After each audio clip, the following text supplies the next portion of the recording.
Bonjour chers camarades boursicotteurs, j'espère que vous allez bien. Je ne sais pas si vous avez remarqué, mais on commence à parler de plus en plus dans l'espace médiatique que la hausse des prix du pétrole pourrait plonger l'économie américaine en récession.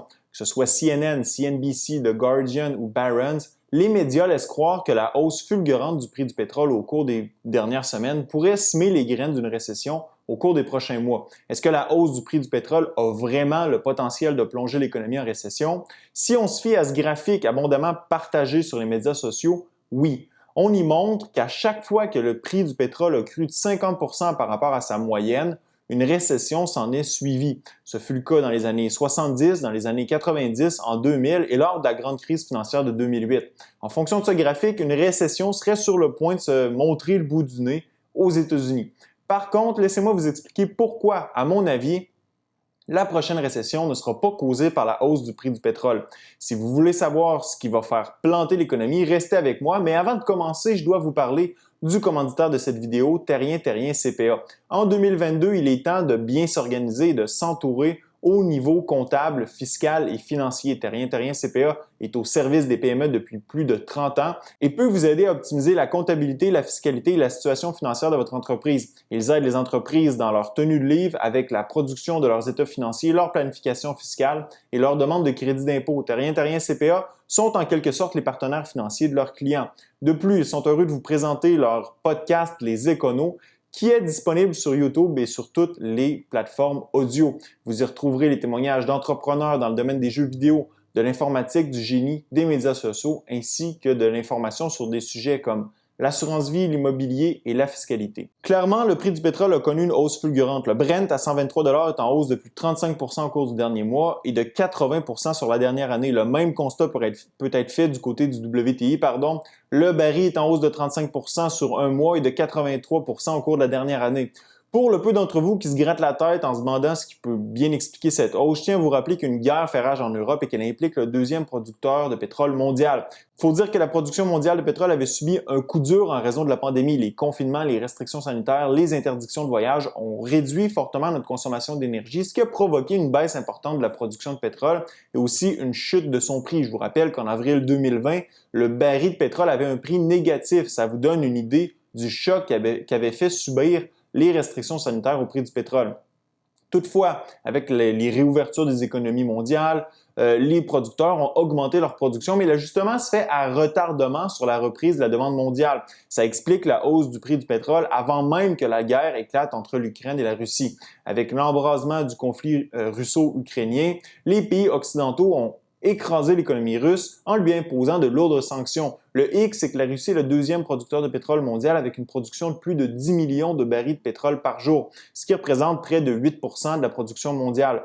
Même si les pays occidentaux ont fait bien attention de ne pas sanctionner le secteur de l'énergie russe, pour éviter de perturber le marché de l'énergie mondiale, le mal était déjà fait. La Russie s'étant transformée, pas mal par sa faute, en un partenaire commercial pestiféré. Plus aucune entreprise ne veut faire affaire avec elle de peur de se retrouver avec des contrats ou des actifs sans valeur entre les mains. Les entreprises fuient le pétrole russe comme la peste et les grandes pétrolières quittent le pays de peur de devenir victimes de potentielles sanctions à venir sur le secteur de l'énergie russe. D'ailleurs, les États-Unis commencent à parler de bannir les importations de pétrole russe, ce qui a fait bondir les cours du brut à 140 $ américains le baril durant la nuit. Ils tentent tant bien que mal de convaincre leurs alliés européens de faire de même, mais compte tenu de leur dépendance envers l'énergie russe, c'est plus facile à dire qu'à faire. Par exemple, l'Allemagne n'a aucune intention de stopper les importations d'énergie russe. Même si les importations russes représentent une infime partie des 20 millions de barils de pétrole consommés quotidiennement aux États-Unis, l'enjeu, c'est de les remplacer. D'un côté, vous avez un cartel contrôlant plus du tiers de la production mondiale qui n'a pas l'intention d'augmenter sa production,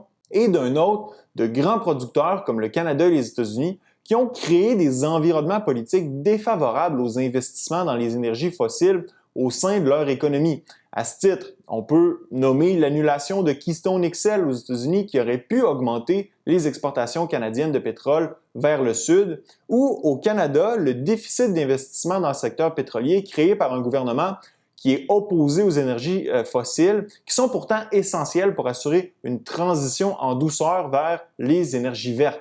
On se retrouve donc dans une situation où les pays occidentaux sont en sont à supplier des monarchies autoritaires à pomper plus de pétrole du fait de leur irresponsabilité à l'égard de leur propre politique énergétique. Bref, en attente d'une solution pour remplacer le pétrole russe, le prix du pétrole continue de monter. Par contre, le prix ne pourra pas monter de façon indéfinie. Selon la loi de l'offre et de la demande, plus le prix est élevé, plus la demande est faible. À un certain point, l'Arabie saoudite et les autres membres producteurs de l'OPEC devront pomper plus de pétrole s'ils ne veulent pas voir leurs revenus s'éroder. Maintenant, est-ce que cette hausse fulgurante du prix du pétrole va nous plonger en récession? Bien que la hausse des prix du pétrole aura des conséquences importantes sur l'IPC, soit l'indice des prix à la consommation, ce n'est pas le pétrole qui va nous plonger en récession, mais bien la Fed. Lorsqu'on met en relation les différents moments dans l'histoire où le prix du pétrole a connu un pic, ça donne ceci. Effectivement, on remarque que lorsque le prix du pétrole connaît un bond majeur de l'ordre de 100 à 200 l'économie tend à tomber en récession. Ce fut le cas en 1974, en 80, en 90, en 2000 et en 2008. Par contre, la tendance ne s'est pas poursuivie en 2012 ni en 2018. Bizarre, non? En fait, ce qu'il faut comprendre, c'est que le prix du pétrole n'est pas l'élément déclencheur des récessions, mais plutôt un indicateur macroéconomique signalant une activité économique bouillonnante ou un environnement géopolitique tendu. Le réel élément déclencheur commun à toutes ces récessions, c'est un resserrement de la politique monétaire opéré par la Fed. Chaque récession a été précédée d'un resserrement de la politique monétaire par la Réserve fédérale américaine sous la forme d'une augmentation des taux d'intérêt.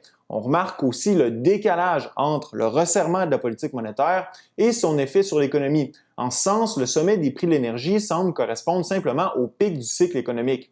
Autrement dit, en 2000, ce n'est pas la hausse des prix du pétrole qui a fait tomber l'économie en récession, c'est la hausse des taux par la Fed qui a fait exploser la bulle Internet. En 2008, ce n'est pas non plus la hausse des prix du pétrole qui a fait tomber l'économie en récession, c'est la hausse des taux par la Fed qui a fait exploser la bulle immobilière. Clairement, la hausse des prix du pétrole a un effet négatif sur l'économie en affectant les consommateurs qui doivent dépenser plus pour remplir leur réservoir à essence et en raison de ça, peuvent moins dépenser dans les restaurants ou dans les magasins, par exemple. Ce n'est pas la hausse du prix du pétrole en tant que telle qui risque de causer un déraillement de l'économie américaine, mais plutôt l'effet de cette hausse sur l'inflation et la réaction de la Fed à l'égard des hausses de prix qui continueront de s'accélérer. Dans la perspective où la hausse des prix de l'énergie aura un effet négatif sur l'économie, la Fed ne pourra hausser les taux sans nous plonger en récession. À la prochaine rencontre du FOMC, nous aurons assurément droit à une hausse de 25 points de base des taux d'intérêt. Je crois fermement que la Fed nous réserve aussi un adoucissement de son discours qui sera de nouveau accommodant. Le dossier ukrainien sera le nouveau bouc émissaire pour expliquer l'attentisme de la Fed par rapport aux hausses de taux d'intérêt. Par contre, le risque est le suivant. Compte tenu de la pression politique et médiatique immense qu'elle aura à supporter sur ses épaules quand l'IPC sortira à 8, 9, peut-être 10 % au cours des prochains mois, je ne serais pas surpris que la Fed soit poussée à hausser les taux d'intérêt afin de démontrer qu'elle est déterminée à combattre l'inflation. Et ce, au moment où le ralentissement de l'économie sera déjà entamé. C'est ce que nous indique la courbe de rendement des obligations qui est en processus d'aplatissement. Avant même que la Fed ait relevé les taux, les investisseurs du marché obligataire escomptent déjà une diminution du nombre de hausses de taux prévues du fait qu'on anticipe un ralentissement économique. Lorsque la Fed va tout de même hausser les taux pour répondre à la pression politique et médiatique causée par la hausse des prix, c'est à ce moment que nous entrerons en récession et possiblement en stagflation. Les hausses de taux vont ralentir l'économie, mais elles ne seront pas suffisantes pour stopper l'inflation. En haussant les taux à 1 ou 1,25 %, la Fed en fera assez pour freiner la demande et stopper la croissance, mais ceci aura peu d'impact à court terme sur la hausse des prix. Rappelez-vous que les taux d'intérêt au début des années 1980 sont montés à 19 % pour combattre une hausse des prix à la consommation qui, à l'époque, tournait autour de 14 %. Si on applique la règle de Taylor aux conditions économiques actuelles, les taux d'intérêt devraient être autour de 7 à 8 % pour que la Fed puisse combattre efficacement l'environnement inflationniste dans lequel nous nous trouvons actuellement. On est très loin du compte. Ni la Fed, ni les politiciens n'auront le courage d'appliquer un tel coup de barre à l'économie pour ramener les prix sous contrôle. Au contraire, une fois en récession ou en stagflation, on risque de mettre de l'huile sur le feu en redémarrant l'assouplissement quantitatif pour soutenir l'activité économique et en instaurant des contrôles sur les prix, ce qui aura pour conséquence d'exacerber le problème. J'ai hâte d'entendre Powell la semaine prochaine, mais le soft landing qu'on nous avait promis, on peut oublier ça. L'histoire démontre que ce n'est jamais arrivé de toute façon. D'ici là, les marchés continuent leur débarque et de mon côté, je tente tant bien que mal d'augmenter mes liquidités. Laissez-moi savoir dans la zone commentaire quelle sera selon vous la source de la prochaine récession. Ce fut un plaisir d'être avec vous. À la prochaine.